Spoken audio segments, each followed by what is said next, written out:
اس رات ارواح آتی ہیں دنیا میں، جو روحیں ہیں، والدین فوت ہو گئے، آبا میں سے کوئی فوت ہو گئے، بہن بھائی، ان کی روحیں واپس آتی ہیں۔ اب اس کی حقیقت کیا ہے؟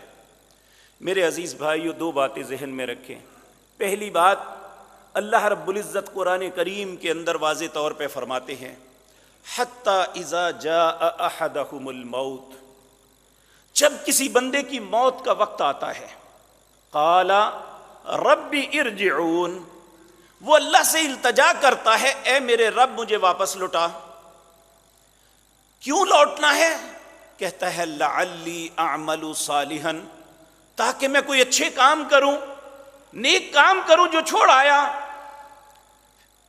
اللہ آگے سے جواب دیتے ہیں کلا، یہ نہیں ہو سکتا، انہا کلمۃ ہوا قائلھا، یہ تیرے کہنے کی بات ہے، کہتا رہے، میرا اصول یہ ہے وَمِن وَرَائِهِمْ بَرْزَخٌ إِلَى يَوْمِ يُبْعَثُونَ، اس کے اور دنیا کے درمیان ایک پردہ حائل کر دیا جاتا ہے جو قیامت تک نہیں کھلے گا۔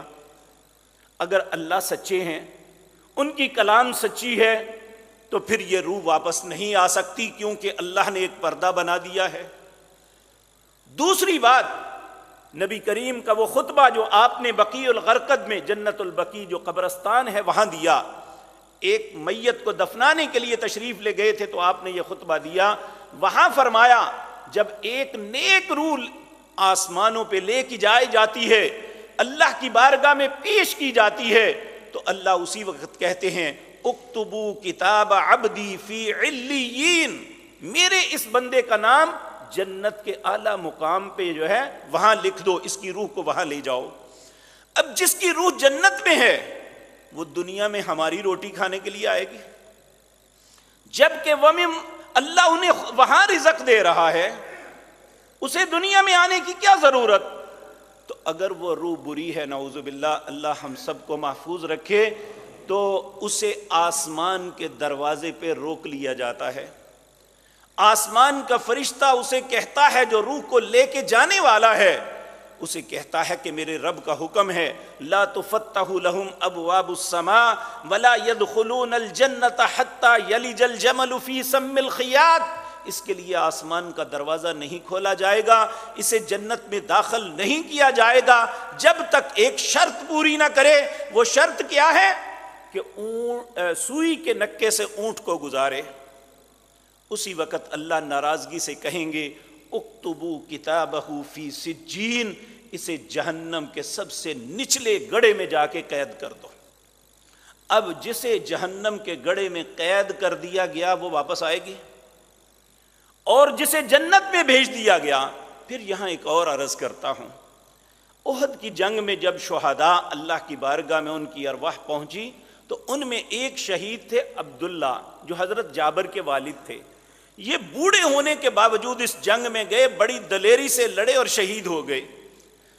تو ایک دن حضرت جابر بڑے پریشان، تو نبی کریم نے ان سے پوچھا کیا بات ہے؟ کہنے لگے جی قرضہ ہے والد کا، بہن بھائی بہت ہیں، میں بڑا ہوں، کفالت میرے ذمے ہے، بہت پریشان ہوں۔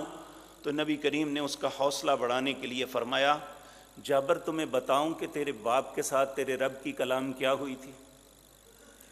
انہوں نے عرض کیا ہاں یا رسول اللہ بتائیں۔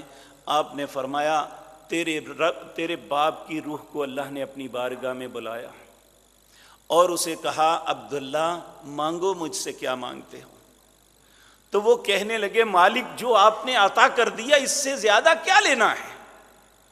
بار بار اللہ نے اسے اصرار کیا کہ نہیں عبداللہ میں تمہیں کچھ دینا چاہتا ہوں، اس بڑھاپے کے اندر جو تو نے میری ذات کے لیے کیا میں تمہیں کچھ دینا چاہتا ہوں، مانگو کیا مانگتے ہو؟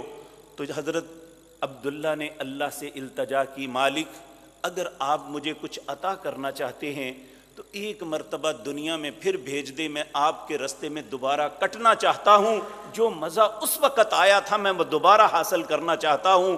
اللہ نے جواب دیا کلا، یہ نہیں ہو سکتا، یہ میرا اصول ہی نہیں ہے۔